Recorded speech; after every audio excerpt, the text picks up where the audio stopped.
Assalamualaikum warahmatullahi wabarakatuh. Alhamdulillahirrabbilalamin.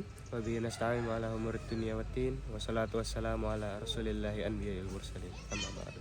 Hi, I'm Shafiq. My name is Muhammad Shafiq Noval Syabani, and in this video I want to tell you a story about Hijrah. Our Prophet Rasulullah sallallahu alaihi wasallam goes to Medina, or in that time it's named Yasrib. So first, I will tell you the reason why Rasulullah sallallahu alaihi wasallam decided to do hijrah. So, in the Mecca, there is people that named Quraysh.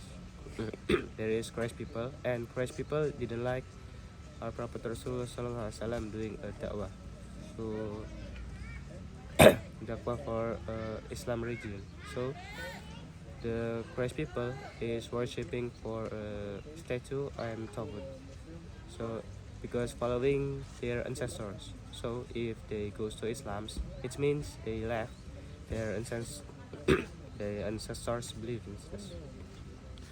So usually if they find their family or maybe anything, if some people is entering Islam, they will torture them, and even if they do prayers, they still torture them. Maybe like didn't give them food or anything. Even the worst impact of that, some Muslims are died. So some people is afraid to enter Islam. So because of that, Rasulullah sallallahu alaihi wasallam decided to do hijrah. And at night, for Rasulullah sallallahu alaihi wasallam do hijrah, Rasulullah house is being surrounded by Quraysh people. So Rasulullah sallallahu alaihi wasallam can get out from his house easily. So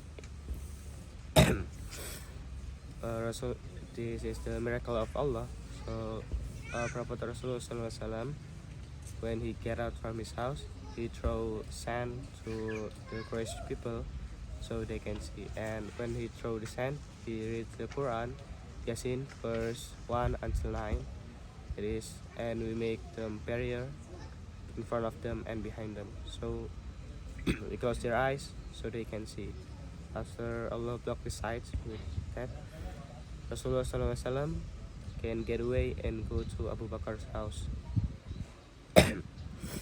And then he get out from the small door of Abu Bakr's house. They get out and go to Sirah on the south of Mecca.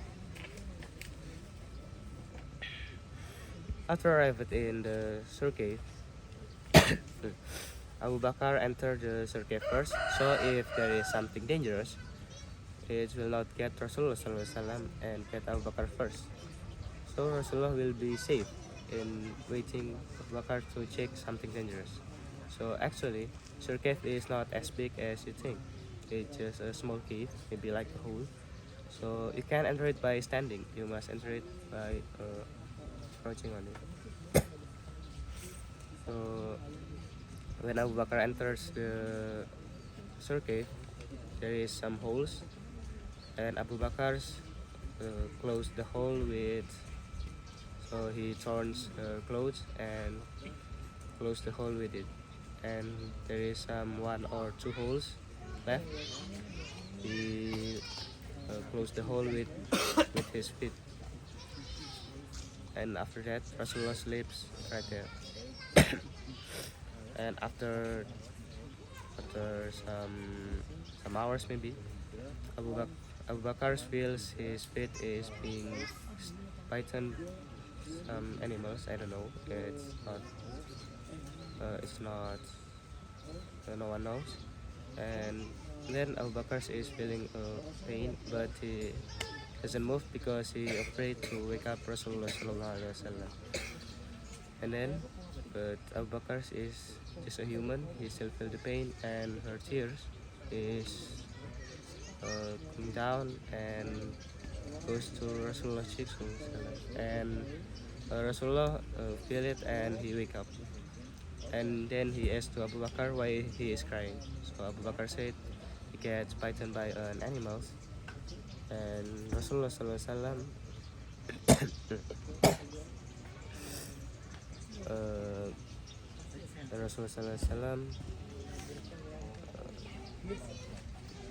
to Abu Bakr's feet, and then there's the miracle of Allah. Abu Bakr's the pain is gone. Okay, and after that, and there is also Abdullah bin Abu Bakar. They helping them. So what Abdullah bin Abu Bakar does is goes to Mecca at the morning. So they think Abdullah bin Abu Bakar is at Mecca and not goes to and not follow Rasulullah Sallallahu Alaihi Wasallam. So what Abu Bakar, what Abdullah does is he collecting information for the Quraysh people, and then tell it and tell to Rasulullah Sallallahu Alaihi Wasallam and his dad at night. And one person that also also give impact in this, and this is Amir bin Fuairah. So what he does is he herding his goat and give milk to Rasulullah Sallallahu Alaihi Wasallam and Abu Bakar, so they not hungry. And he also herding the goats following Abdullah steps, so for erasing the footsteps, so people will doesn't know.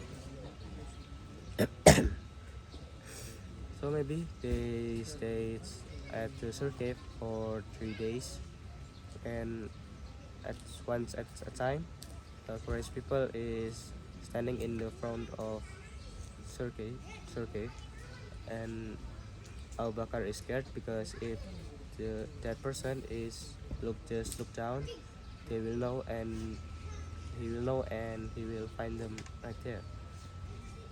But Rasulullah Sallallahu Alaihi Wasallam said to Abu Bakar that they have Allah, so don't be scared.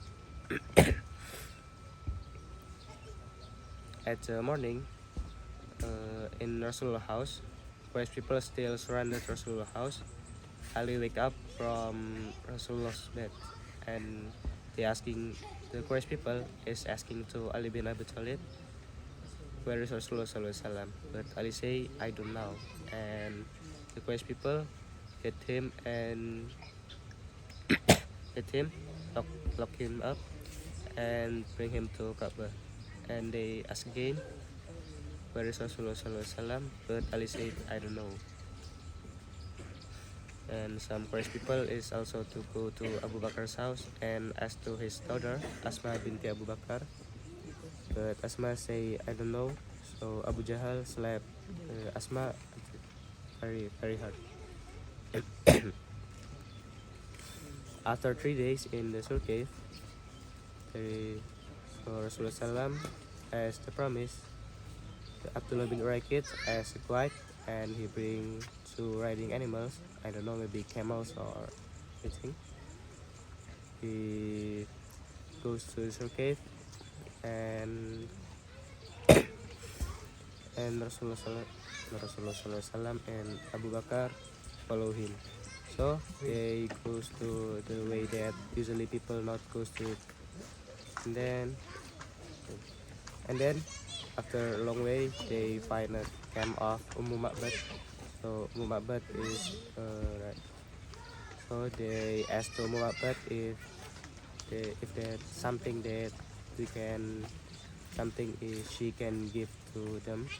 But Ma'bad doesn't have anything because her goat is being herding by his husband, and but there is a goat but doesn't can give milk. But Rasulullah SAW asked permission to Ma'bad to take milk from the goat, and when Rasulullah do it, he can do it, and the goat gave a lot of milk. And after that, he go to Kuba, and he goes to and then he makes a mosque right there.